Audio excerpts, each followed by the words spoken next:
The following is a presentation of the Black Hollywood Live Network, the first online broadcast network dedicated to African American entertainment. Hollywood redefined.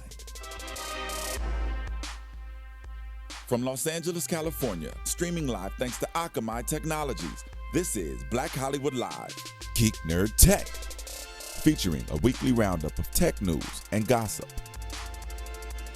Black Hollywood Live, Hollywood redefined. You're listening to Black Hollywood Live.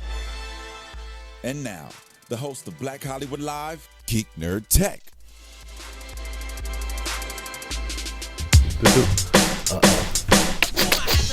Yes, welcome to Geek.Nerd.Tech, the show we break down nerd culture and tech news from a black and brown geek perspective. I'm Joe Braswell, joined as always by my man Achilles Shine. What's good, man? How you doing? Yo, our fellow GOAT, man. He got a star, dog. He got a star, man. I'm so proud of him, man. I'm proud of him too. I've been riding for LL since he was 16 years old, since I was 14. He's 47. Damn. Todd Smith, greatest of all time. Is that not his moniker? Like, did he come up with that acronym? GOAT? I don't think he came up with that acronym. I think that's a good question. I think he did. You think he came up with greatest of all time? I think GOAT? so. I know his album was called GOAT. Right. But I think, wasn't that associated with Ali first? I don't know. I know Ali's a GOAT too, but I don't know who came up with the actual acronym. Yeah, because he's a Capricorn and he's the greatest of all time. Huh. Maybe. I gotta look that up. But James Todd Smith, a.k.a. LL Cool J, one of the hip-hop pioneers and legends, going to star in the Walk of Fame, rightfully so. Oh, yeah. And that was Rock the Bells, the long version. Classico. I think it's the B-side of something. I don't know. 7 minutes long. That song came out, I think it was like 1980, I want to say 87, maybe 86. No, it had to be 86. Long before Alexis Torres was born. How you doing, Alexis? I'm good, and I still like him. Thanks very much. Okay. Gosh. Always got to throw my age out there. No, I'm just saying, that song. God damn. That song came out, I think that version might have been 85 or 86. Yeah. My mom's a giant fan of him. That's like always. It was Usher, LL Cool J, yes. Queen Latifah, and Lauryn Hill. I know. Your mom and I have a lot in common. Rock the bells. That you guys are young, very smart people. Oh, thank you. As are you. So, anyway, welcome to Geek.Nerd.Tech. We're all here. We're launching into another week. We're getting ready. Lots to talk about here as we start 2016.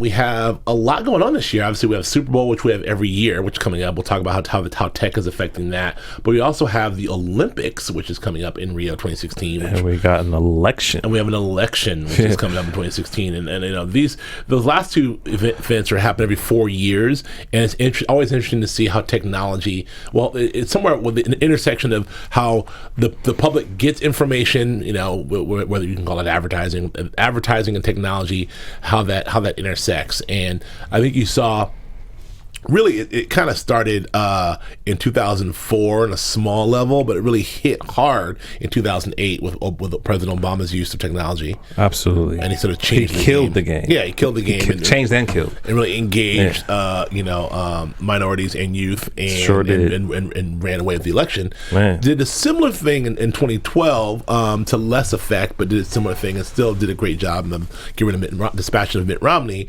So who will be the people to utilize technology this time around? Well, I think everyone's kind of taking the baton from Obama's campaigning style and you really utilize social media and just how they're able to target, specific groupings based on those technological platforms. But I mean, even beyond that, like just in terms of the arena that we're in, like for instance with Romney, with the him saying all those racist things and how because of technology, because of YouTube, because of Twitter, how fast that went, how fast that bit of information was communicated to masses of people and how that actually affected his campaign. I mean, not only that, but how it was captured. Someone had the iPhone. Exactly, like on the sneak attack. On the iPhone. On the sneak attack.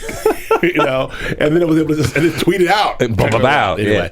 So yeah, I mean, technology is playing a large part in what's happening. If you really care about this stuff, there's a very good show on Showtime that just launched on Sunday called The Circus, and I highly recommend it. It's actually a pretty nonpartisan show, or bipartisan show, however you want to say it, but a nonpartisan show. But it basically just it's behind the scenes of all these different campaigns, from Ted Cruz to Trump to Bernie Sanders, and it's Mark Halperin and my other dude, I can't remember the bald dude, but the insight that just because it's a campaign year, and because everyone, media coverage is, you're allowed to cover campaigns, and they have this coverage. They decide they're rolling anyway. For sure. They decided to make it a documentary, which no one's really done that. It's kind of smart. Super smart. Like, I got the access anyway. I got a camera. Hey, let's make some dope.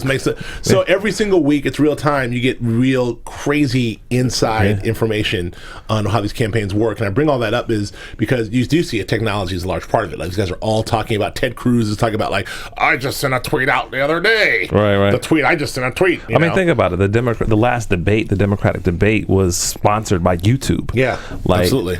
We're in a different world. We're in a different world completely. So one of the things that Wired actually has an interesting thing on in this month's issue online. They have the 20 tech insiders that are defining the campaign, which is something new. You have 20 tech insiders, and it kind of like breaks down who these people are, breaks down their political affiliation, breaks down what they did. So it's Linda Moore and Lincoln Labs and Alex Sketrell, who did he's the founder of I forget the name. Independent Journal, Social News Powers, Independent Journal. But they're famous for that. The viral videos of Ted Cruz. I don't know if you've seen any of this. Is Ted Cruz wrapping a piece of bacon around a muzzle and firing it off like, this is how we cook bacon in Texas. And Ben Carson playing Operation and all this other stuff. So that's all cool. But if you go down all the way to all these different tech folks, number 5, Larry Ellison. Number 2 is Mark Zuckerberg. Who's non-declared, by the way. I think very smartly doing the Tiger Woods route, non-declared. But number 1 is Ed Schmidt.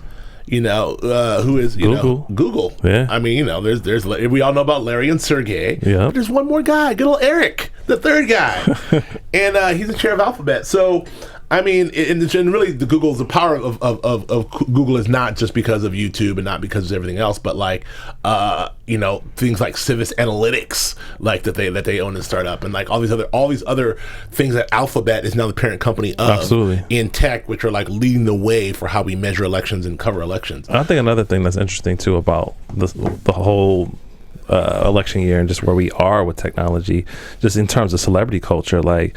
Before, when you get an endorsement, the reverberation of that endorsement before, like, social media wasn't as grand as it is now. Like, say for instance, and I hate to use her as an example, but Kim Kardashian, she says, "Hey, I support Hillary Clinton," and 1 million people like it. Like, and that's instantaneously. So just the power of celebrity as it relates to who's campaigning, like, and just how fast that can kind of like can kind of render results. I think it's really amazing. It's very amazing. Alexis, I don't know if you're political or not, but this is I keep bringing it. I don't mind that bringing your age because you are a millennial, and so you do consume information differently, and you didn't survive past the last 6 elections like I did. So how are you viewing this election? How are you getting information? See, it's weird because like I'm one of those weird millennials that I don't really. I mean, like, I care about politics, but when it comes to, like, the president, it's really strange for me because I hear so many different sides of it that it's really hard for me. I mean, I'm going to vote, but just, like, I've never really gotten very interested in it. You're not atypical. You're not a weird millennial. This is most of the millennials, okay, actually. Well, then, yeah. I mean, because it's funny because a lot of people who I room with and their friends and stuff, like, we sit down and we talk about, like, like, they go into it about, like, what Trump's doing and what Hillary's doing and Bernie Sanders and things like that. And it's funny because when I first got into YouTube and doing the whole media stuff, I was an intern, and when the YouTube thing where they were covering like DNC and the RNC, they actually sent a bunch of interns from this YouTuber that I was interning with to the actual conference, and we actually got to report on it. And so cool. Like I thought that was really cool, and having the tech side of it, and we were in this giant, I think we were in one of like like a studio or something like that. And we were just covering it with like a bunch of YouTubers who were also there. It was crazy.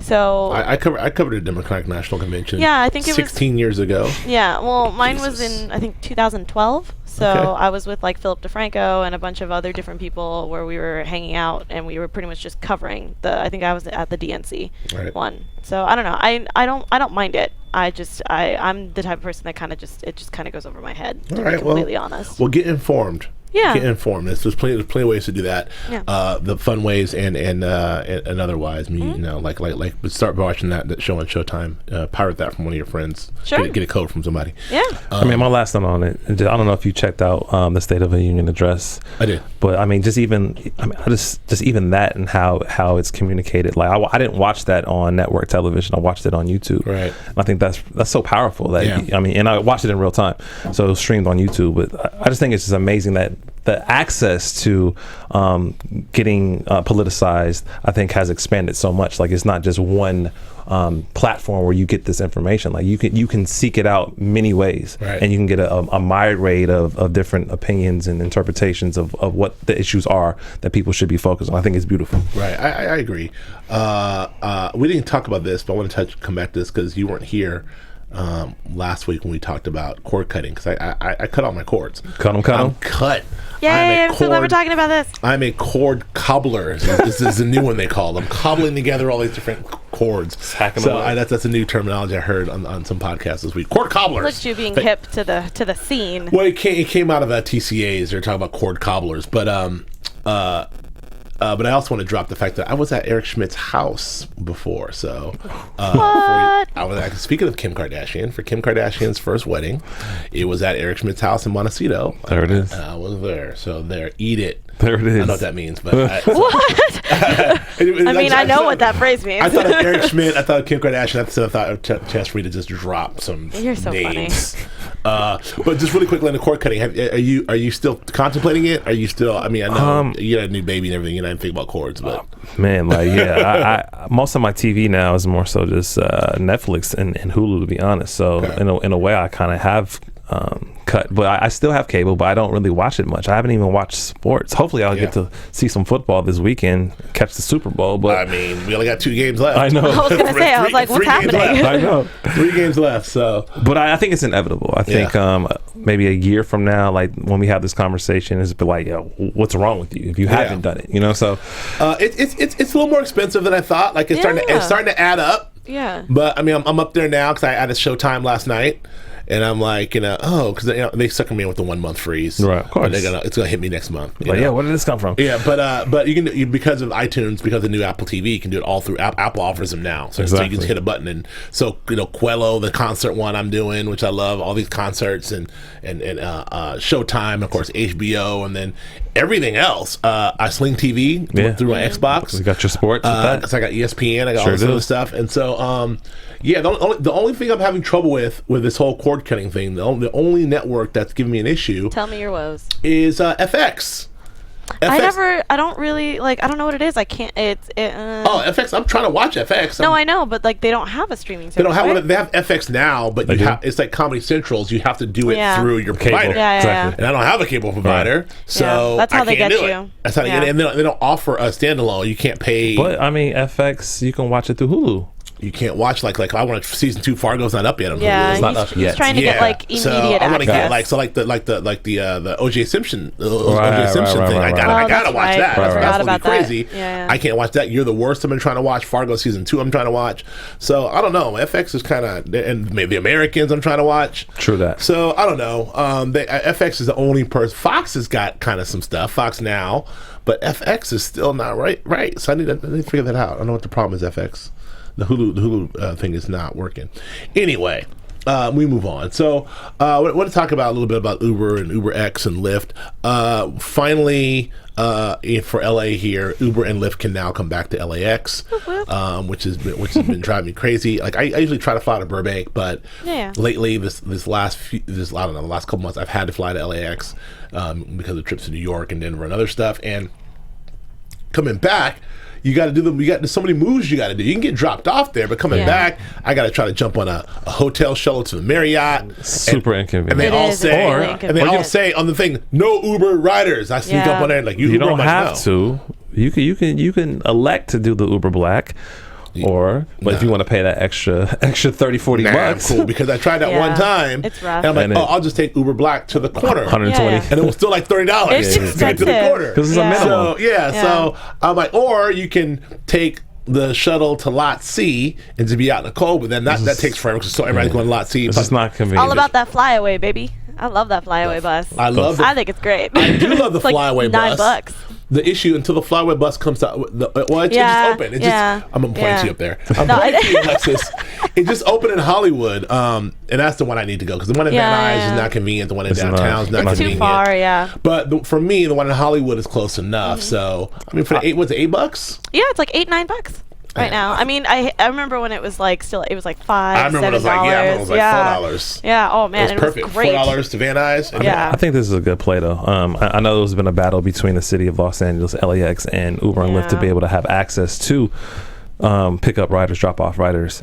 So I think it's a good thing, even though they're implementing like an additional tax. I think it's like $4 for you through the app that you have to pay, and LAX actually gets that. But I think this will, accommodate a lot of us who are travelers. And I think it was inevitable, like to fathom the fact like you couldn't get an Uber from LAX is just ridiculous. So I'm glad that that's no longer, and that now that we have the opportunity and the choice to be able to do that. So.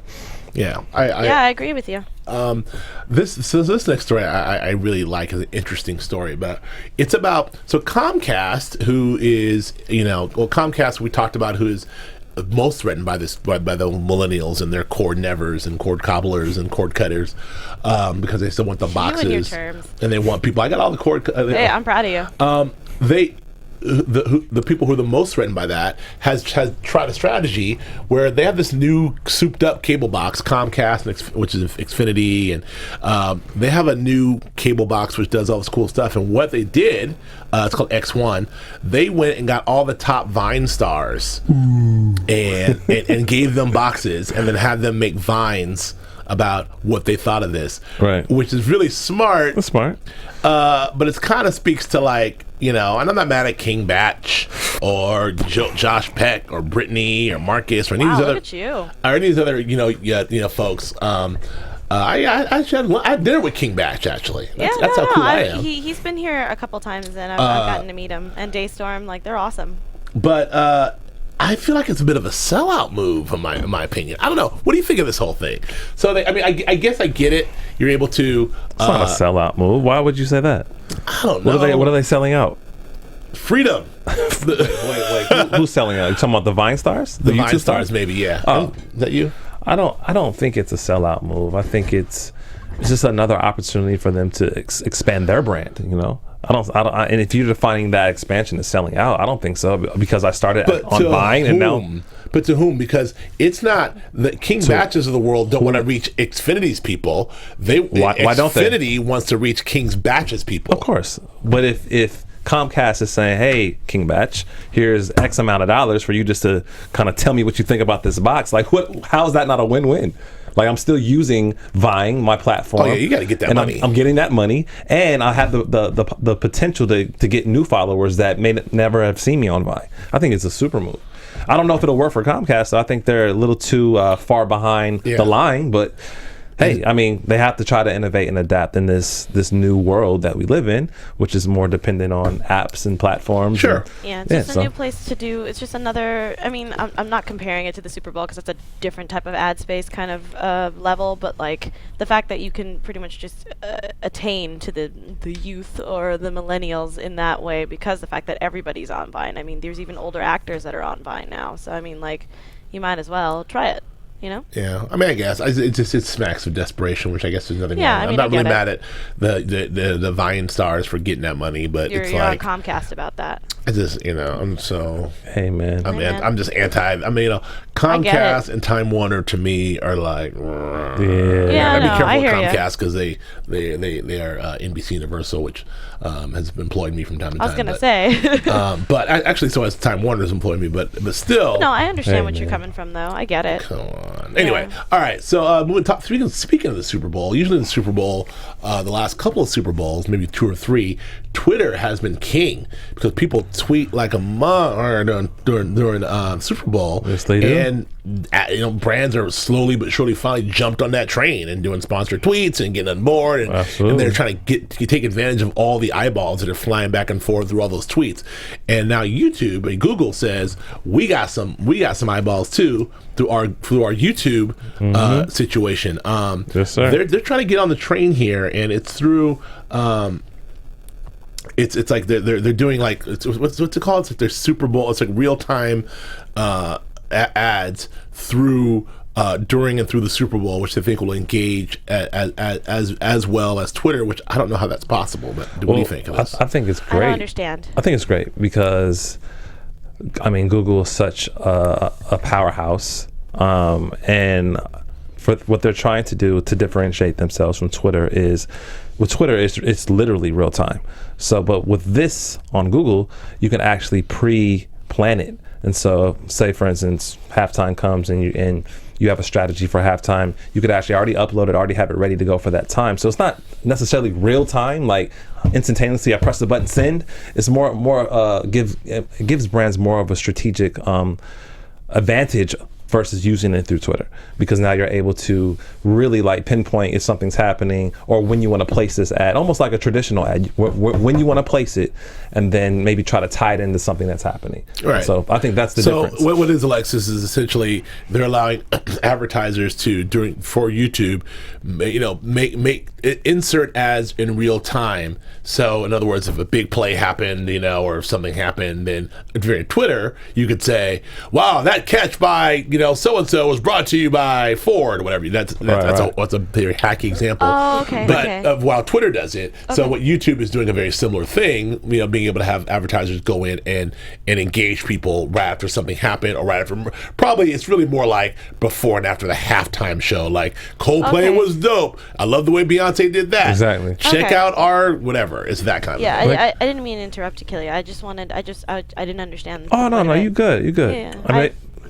Totally. They call it moment marketing. Oh, so okay. Where you're able to kind of like, envision what moments will be happening throughout the Super Bowl, and then develop content that will kind of accent that and then amplify, results for your brand. And so I think it's just smart. Google obviously is already such a huge powerhouse in terms of the ad revenue that they make. And so why wouldn't they want to try to like get in the game? And no pun intended, get in the game for the Super Bowl, Yeah, makes sense. Okay, cool. So speaking to all of my fears that I was talking about, this story, Facebook will tell third parties what you talk about in private messenger chats. Of course they will. I did hear about this. They own you. Oh my gosh. all this talk about come to Messenger. Weren't we just talking about this last week? By the way, we're gonna sell this shit to other people. So, don't worry. Don't read the fine print. Yeah. Lord of mercy. I don't know. You already know the verdict on that one. And of course, Facebook does a great job of spinning like, hey, it's not your private information. We don't care about what you're doing or sexual preference. Right. This is simply to tell what TV shows, so we can recommend TV shows. Yeah. If you're talking to me about Breaking Bad, The Walking Dead, then hey, maybe I'll let somebody know you like The Walking Dead. And maybe they can sell you some Walking Dead shit. What's wrong with that with Facebook? Weird. Yes, it is. Oh, I don't like that. Oh man, then that weird Spirit airline stalker can like find me again. Yeah. And find all the things that I like. Oh, he already found you. He already found you. He did technically. I was like, no more geotagging for me. I heard you talking about special bras. Oh, get out of here. In a private conversation. So I took the liberty of finding you some. That's I don't know why that's not what's happening here. So I don't know. I have an update from that story. I'll tell you guys off the air. I do. Okay, I do want to hear this, but I guess we'll tell off the air. But I do like. But and I love how they're like, you know what, people do it all the time. Like, Instagram does it, WhatsApp does it. If you mention iPhone or Coke or McDonald's, then they recognize those brands. But if you think it's only about iPhone, Coke, and McDonald's, and you're sadly mistaken. It's and there's so many analytics you can. It could be about sexual orientation, political orientation. Well, but I have to ask you. I have to ask both of you. Like, do you not see the advantage of that for all parties? Like, I see the advantage obviously for brands. Right. You don't see the advantage for you as a person, as a consumer. You want to buy things. You want to consume things. So to be able to have a platform that can literally market the things that you like based on what you've already communicated on the platform. Why is that not a good thing? I'm just playing devil's advocate. I'm having a private conversation with my homies about something. I just sent you a text. Keely, I get it. And then 2 seconds later, I get something from the Hustler store. Joe Braswell, I heard you like fat asses. And you're You've like, come to the right places. This I'm is like, great. no, fat asses. What? They're just helping you It's out. an invasion. Just trying to give you some options. I'm like, I get it. Hustler. They just care. They care.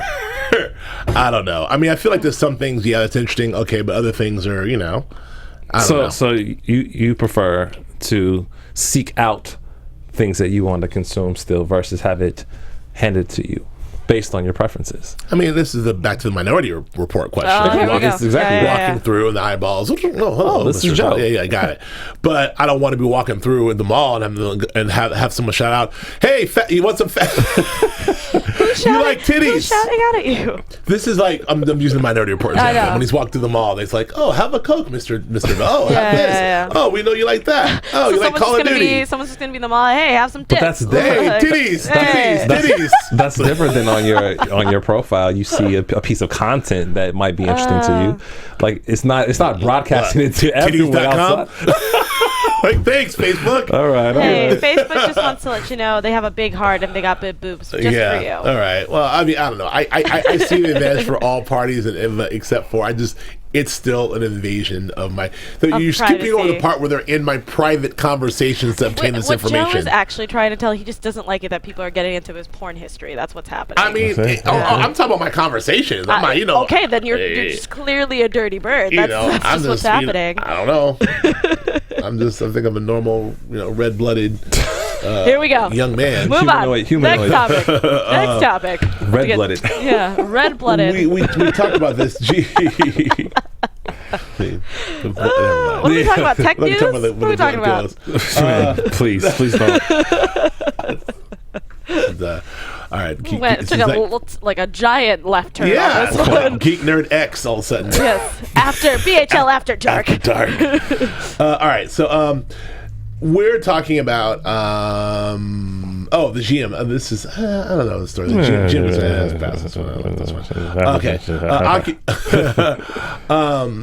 okay. There's an Oculus founder, Palmer Luckey, is sued by old employer for breach of contract. Hey. This is interesting because, I don't know, there's always a lot of these every time a new technology launches. I mean, the most famous one is the whole iPhone, Samsung thing, but the most famous one is actually Facebook social network. This is very similar. That's right. And being that Facebook owns Oculus, this is very similar to in terms of how they do business. Yeah, hey, I can know what this I did, Joe. And now you run away and sell it for almost 2 Bs, and I'm not being compensated for it. Hey, Zuckerberg, that sounds very similar to the social network. Yeah, what you did to the twins, the Winklevosses. Exactly. The Winklevi. Yeah, I mean, you put it that way. I didn't think about it in those terms. I'm trying to say, Zuckerberg was like, "This is what we're gonna do." Yeah, he's like, "I know how this goes." Right. They're gonna do a thing about it. Well, interesting. Since you put it that way, yeah. It says right here in the article, I feel like I'm rewatching The Social Network. Mm-hmm. Wow, Zuck. I don't know, man. So what do you think of this? I mean, I actually believe that there was some theft that took place. And, I think that's more common than not. I think it's more common than not. And I feel like at that level, I mean, you don't really associate tech companies with the sort of like cutthroat business, like do or die business that you see like on Wall Street, perhaps like some of these Wall Street firms, and you hear all these horrible stories, or in Hollywood, these horrible horror stories. Mm-hmm. But like you don't really associate tech, or in big oil, you hear these stories. So all these industries, but in tech, you don't hear them, but they happen. I mean, like these guys in theory should be able to buy, like Facebook is like, oh, we want something, we'll just throw some bees at it, right? And then sometimes the bees don't work, and then you gotta like go to Plan B. Like, I mean, I can see Zuck doing that stuff. Yeah. I don't know. It's not outrageous to me. I think once stuff is magnified so greatly, like there's always going to be some person that feels like they're not getting their just due, and so I felt like in terms of building this IP, I should own 50% of it. Like, I did 50% of the work, but I'm not being compensated for 2%, like, or whatever, right. No percent. Like we had a conversation, a private conversation. Now you own this idea. I mean. We look at music. We look at all different forms of IP. Like that stuff happens a lot. I'm sure people get burnt. Yeah, all the time. I mean, we mentioned the iPhone, and you mentioned Facebook, but also I forgot about too. The big controversy over Windows. Them stealing, particularly Bill Gates stealing Windows from Apple. Exactly. The Apple graphic user interface. So I mean, it's been going on for a long time in tech, and so whatever. In the history of humankind. So great idea stolen. This I'm gonna skip this. I'm gonna skip this one too because I'm not done with this show yet. But this is about the Making the Murderer show, which I don't know if any of you guys have you watched that yet, Alexis? Making the Murderer? I have. I actually liked it. Have you finished it? Yeah, I finished it. I've only seen about 4 episodes. Yeah. I'm only about 3.5 deep. But It's pretty intense for what it is. The fact that they're hour-long episodes, 10 episodes, and I'm loving it so far. Information heavy. It's really good. Of course, if you've been keeping up with the news, I'm not going to spoil anything. Obviously, if you've been keeping up with the news, a lot of people have been very disappointed with the spoilers. Stuff. I'm gonna stop there. But but the fact that just it's sparked such a great thing. I don't know if you guys can see Steven's face, but he's poking through the window there. But the fact that there's a lot the case is being reopened. There's a bunch of evidence that is bringing into the case, and it's just I love how the fact just this one documentary is opening up so many doors. I think that's it. Go ahead. I was gonna say I love that there's so many plays at hand. Aside from the fact that it's an interesting story, like just the mediums, like the fact that you're able to use the medium of film. Episodic documentary filmmaking to be able to create such a media storm and not just that, it's emotionalizing people to the point of threatening people's lives. I think that's fucking it's crazy. Well, I mean, and there's a rebuttal podcast coming on. The guy who covered it, and I don't know what it's about because I don't want to read it, but it just reminds me very specifically of Serial. This is what happened with Serial, and ironically, Serial season 2 is still doing well. It's not because it's bi-weekly. It's not the phenomenon Serial season 1 was probably based on the subject matter. This is a whole military thing, but I like the idea. I was wondering how long it would take for someone to say why don't we do this for television? Man, that's what I was thinking. I don't think it would ever work on television. I think it just did. Making the Murderer. No, it works. I'm talking about Netflix, where you're able to consume it all at the same time. Oh, no, on television. I meant make a visual version of it. So I'm calling Netflix television, for lack of a better term. But I think it works perfect for Netflix. This is a great move for Netflix. Because in the perfect launch strategy, over the holidays, everyone's home. It was, and everyone consumed it over the holiday break. Everyone consumed it, except for me. It was so crazy how it went from a couple of people watching it, and even when people were telling me about it at one point before it got big, they were just like, oh yeah, have you heard of this thing? I'm like, oh, it sounds kind of weird, and then all of a sudden out of nowhere everybody's watching Making a Murderer. Yeah, it was nuts. It's genius to me. And I think it's great, and I saw some people who were researching actual laws and how that would actually happen. It's just really just cracked open a can of worms that a lot of people I would never expect them to be getting into this kind of crap. This brings up to me a larger conversation, which we kind of touched on last week, but it's just about engagement. It's about so during TCAs, well actually before TCAs, NBC had an independent group come up with some numbers, some stats basically how much they think people are watching Netflix. Right. So, we did talk about this. Yeah, we talked about it. It's people are, Netflix has already said you're wildly wrong, blah blah blah. But they came out with some numbers, saying that 4 point some millions people are watching Jessica Jones and 3.4 are watching Aziz Ansari, and it's just to say that, which is still a lot of people watching those shows if that's true, but it's still not what they're saying. They're trying to diminish the fact that they're not getting it's 12 million, 13 million. It's a third of what people that watch The Grindr. Right. You know what I mean? And so, if The Grindr woke up with that, they jump out of the window. What they're saying, so shut up, Netflix. But what Netflix is saying is, A, you're wrong, and B, it doesn't matter because we own Jessica Jones forever. So guess what? In 10 years, someone's going to be watching Jessica Jones, and I'm still going to be getting 3.4 million viewers on it. 10 years from now, not more. Where's The Grindr going to be? Right. Exactly. So and I will have more and more content. So. And this is also, the networks have probably the most sour grapes about this because they're seeing their shows on Netflix, namely Prison Break and Friends, who are two of the biggest shows on Netflix, have these lives. I mean, like, people are just going home and watching episode, devouring full seasons of Friends, and NBC does not seem $1. Exactly. Warner Brothers, who distribute that, doesn't see when they made their money. Warner Brothers made that money, right? And they sold it to Netflix. NBC doesn't get nothing. It doesn't say NBC Friends on NBC. Right. It's Friends on Netflix. Exactly. Warner Brothers getting their checks. Netflix getting their checks. Yeah. So you can see why the NBCs of the world are mad about this. But the question the thing I want to talk about is it's about how much it matters anymore, because it's interesting when you talk about Making the Murderer. It's about an engagement thing. Like, I don't know. We don't know how many people watch Making the Murderer. We don't know how many people actually have seen every single episode. I haven't seen every episode, but everyone is talking about it. Exactly. And it's a conversation. That's what's more valuable. Totally. That's way more valuable than saying, like, 10 million people are watching Making the Murderer. It's like, if 5 people are watching it and 10 million people are talking about it, it's a bigger win. Absolutely. And so so if you measure that, if you measure your success on that, as opposed to, I need 10 million people watching it so I can charge higher ad rates in the moment, that model is so antiquated. I think it's going out, right? It's totally going out. I don't think people like carry the flag of the network. I am an ABC supporter or a Fox supporter. Like, it doesn't matter. What matters is your cultural sensibilities, and like, I think people like to be a part of the conversation piece. So regardless of how it's branded or who's presenting it, like, I think that's neither here or there. I think people care about great content, and they care about how they consume it, and they care about having the choice and the power to be able to curate their own experience. And so I think that's why Netflix is such a killer, because they're providing all of that. They're providing the conversation pieces, they're providing original programming, they're providing classic legacy programming, and it's empowering people to choose what they want. Right. So, I mean, Andy Greenwald, who's right for Grantland, who's around now, like, brought up this point, which is, I think, is just an interesting point about, speaking to these models, is like, people who watched people who watched Mad Men. Mad Men was the most talked about storied, show ever, but the ratings were terrible by comparison, right? Yeah. People watched it in New York and LA only. Right. Yet, Banana Republic had whole lines of clothes. It was on every cover of every single magazine. It sold magazines like crazy. Yeah. What Mad Men generated as an economy, based on this many ratings, far exceeded what it got as ad revenue. And the same thing for something like The Flash on CW. Right. Like, it's because every single person who watches The Flash, if a magazine comes out, everyone will buy that magazine. Whereas, I don't know, Big Bang Theory, I don't know if everyone's buying a magazine that the Big Bang Theory is going to cover up. The point is, it's about engagement. It's about the economy you create around that stuff. And that's just something that this whole mentality that we need to get all the eyeballs on TV so that we can have ad revenues from the larger companies.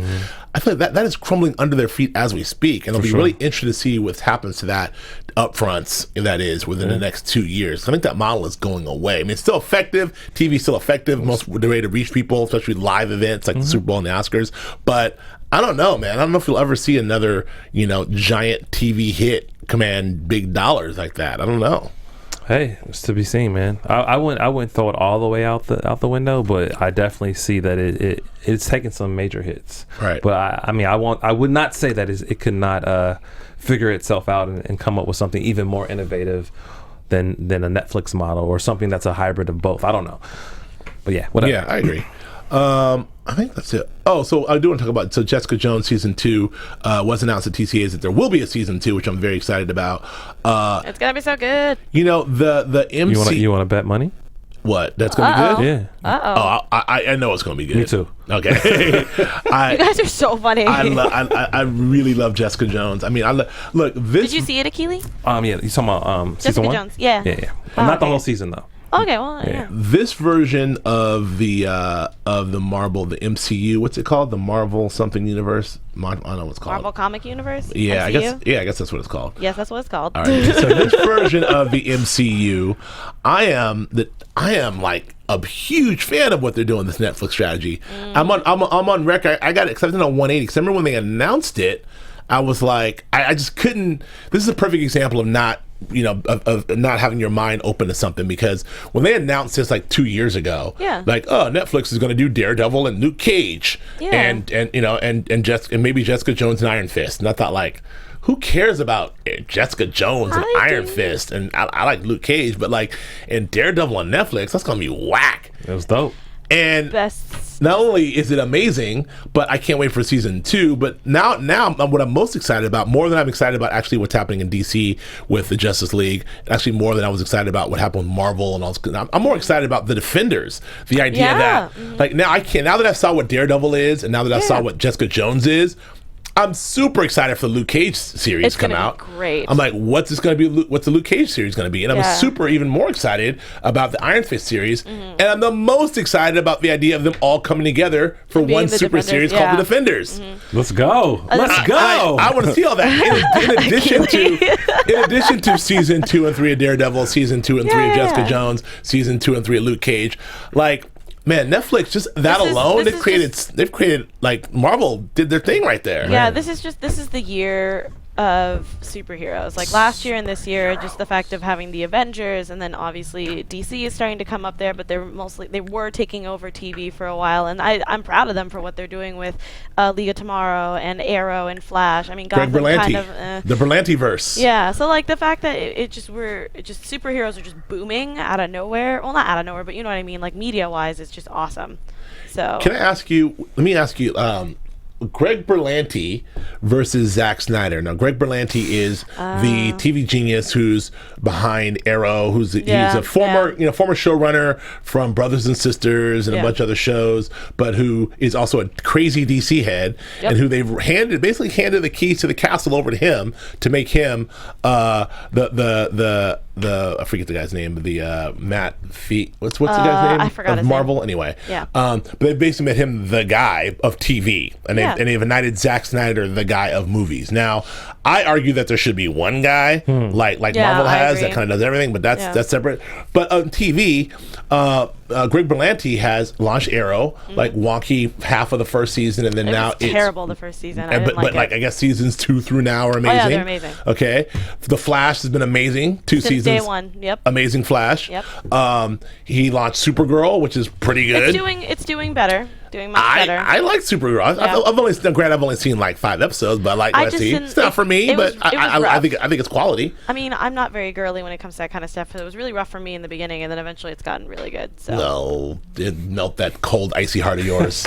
It's trying. lovely. It's really hard. I'm real picky because when it comes to DC, I mean, even though I'm wearing a Deadpool hat right now, DC is just it's very close to my heart because I grew up with it, and it's with Suicide Squad, which we can talk about later. Like Harley is kind of off and on for me right now. The lady who plays Harley. Well, so Greg Berlanti with that whole universe versus, and he also created Blind Spot, which is not DC, but also versus what's the name?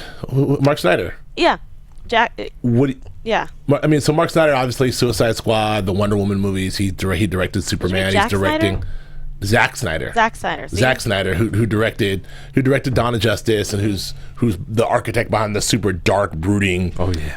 Let's go. Yeah. So is it the light and fun on TV, or is it the dark brooding? What do you like?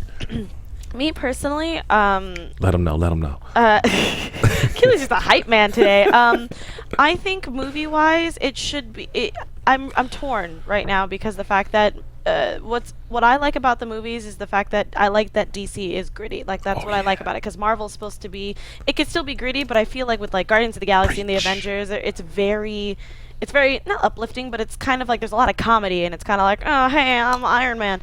But in DC, I want it to be dark. I want it to be bloody. I want it to be just like throwing freaking Joker and Harley Quinn into a vat of acid. Like it's supposed to be just grab you by the nads and rip it off. Like it's supposed to be crazy. Sorry. You know what I mean? I was just trying to be dark. I was trying to be dark. I'm sorry. I apologize. That was really terrible. That was a terrible example. But also the visual of you like. Sorry. I've been watching a lot of Tarantino films, so I apologize. We went on a Tarantino marathon, so I apologize. Oh, exactly. There's some mad grabbing in that movie. Yeah, sorry. But that's what I like. I like that it's just in your face, kind of just.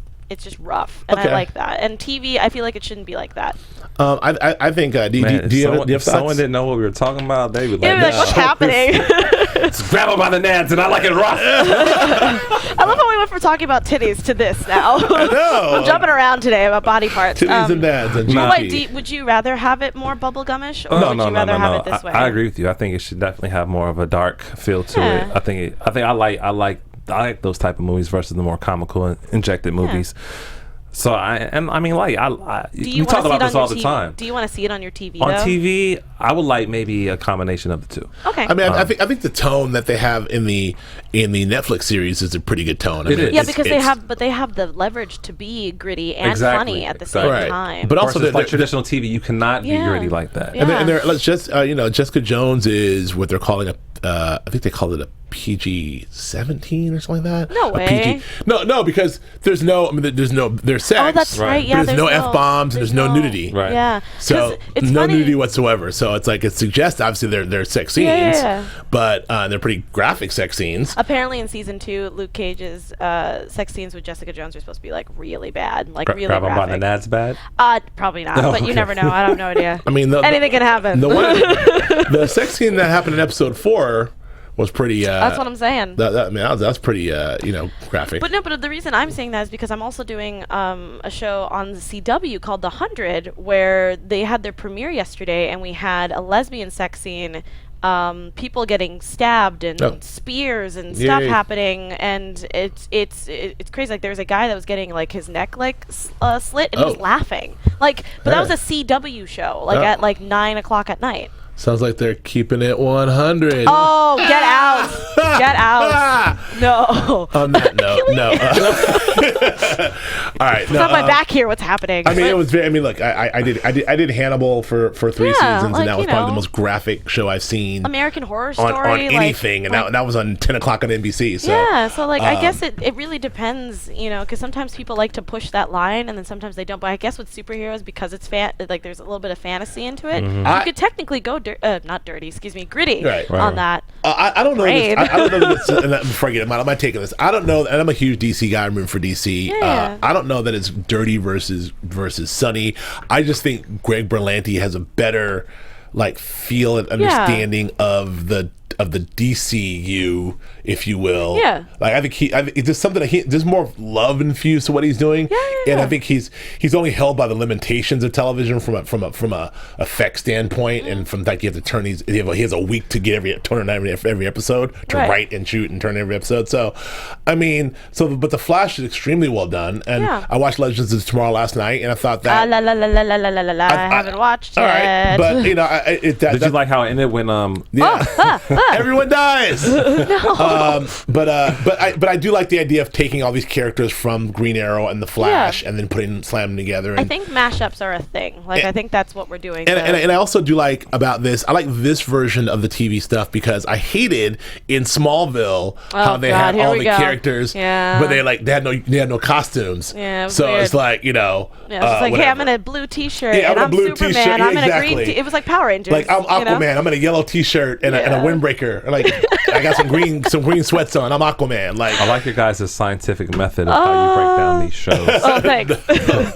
I like the fact that they're embracing I'm a hero. I wear the costume. I'm Hawkman. This is Hawk Girl. We got wings. The wings Let's go. are so cool. Sorry. Yeah, I saw that, and I think the effects are good. I think technology's come a long way. It has. The Zack Snyder. I'm just not sold on my man Zack Snyder as a. I mean, I want to wait for the. I want to wait for BVS first. All right, you acronym on me. I love the 300. I like the Watchmen. I don't know, man. Really good, I don't know. Off the chain. But that was panel to panel. But this last Superman, for the most Man part, of Steel was half and half for me. I liked it and I hated it at the same time. It's weird. I have some issues with it, but we will see what Dawn of Justice. All the images from Dawn of Justice, I'm split on. I can already see the Zack Snyder stuff. I'm going, ugh. Okay. Akili, I have a question for you. I know that you have. I know you just had a baby. Well, the lights went out. But do you think? It's time for us to go. Yeah. No, it's okay. It's on a timer. But do you have any TV shows that you are looking forward to that are coming out, or movies? Holy smokes! Putting you on the spot. Star Wars. Yeah. Oh, we have to talk about that. They delayed the date. Exactly. Oh yeah, that's on here too. I'm sorry. Yeah, they delayed. We're out of time, but they pushed the date back to December, which is fine. I kind of saw that coming. I mean,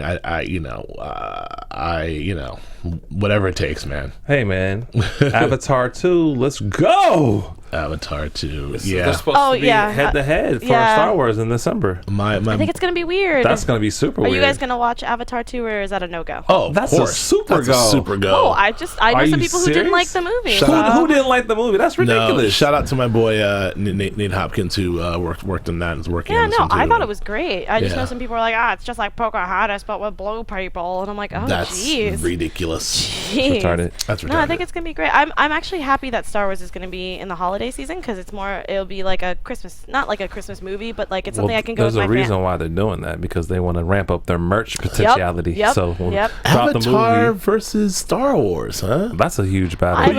I'd pick Star Wars hands down. Who you got? I definitely pick Star Wars hands down, just in terms of its global positioning as a popular cultural phenomenon. Avatar doesn't really have Star Wars didn't take down Avatar this time around. No, it didn't. Globally. Yeah, but that's okay. It's a different world in terms of how we consume movies. Like Avatar, it was a perfect time for them to be able to get it up that high. But where's your Avatar doll? Where's your Avatar T-shirt?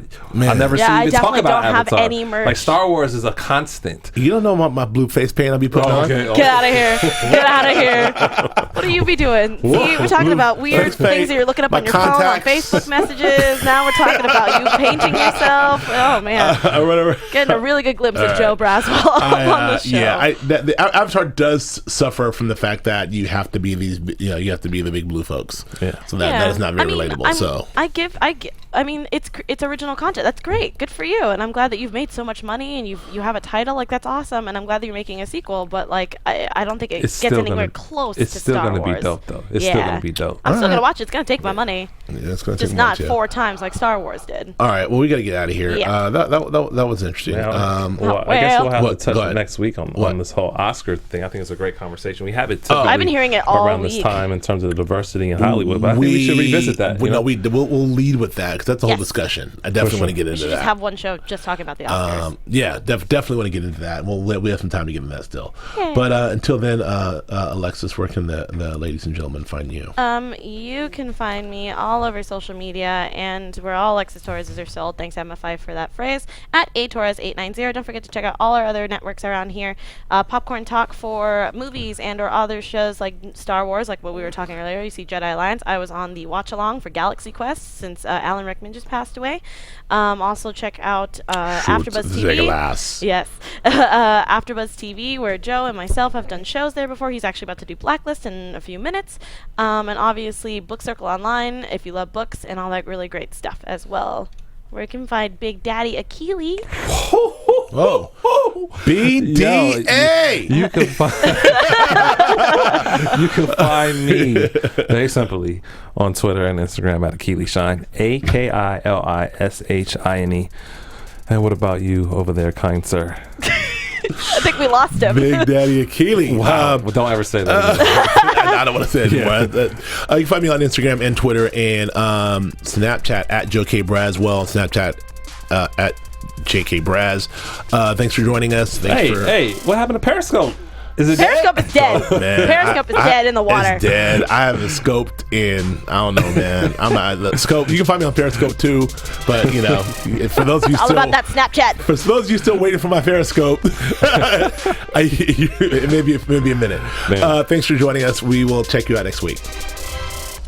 From executives Kevin Undergaro, Dario Christie, Tiana Hobson, and the entire BHL staff, we would like to thank you for supporting Black Hollywood Live, the first online broadcast network dedicated to African American entertainment. For questions and comments, contact us.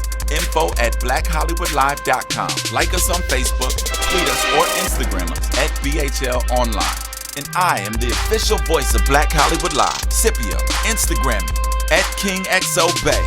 Thanks for tuning in. Hollywood Redefined. The views expressed here are those of the hosts only and do not necessarily reflect the views of BHL or its owners or principals.